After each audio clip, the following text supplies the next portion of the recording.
Inside, the driver and his passenger, Butch Lee Cassidy, wait behind tinted windows.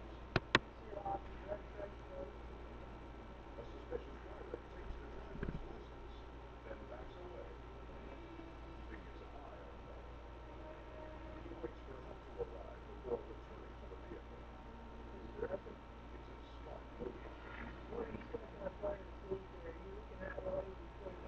Officer Charlie Brown suddenly spots something through Cassidy's window.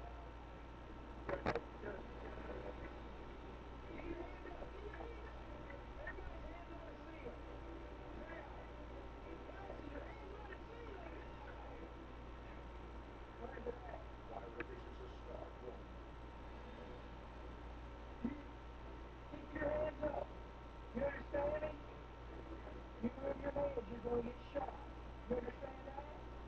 The driver complies, but the passenger has other plans.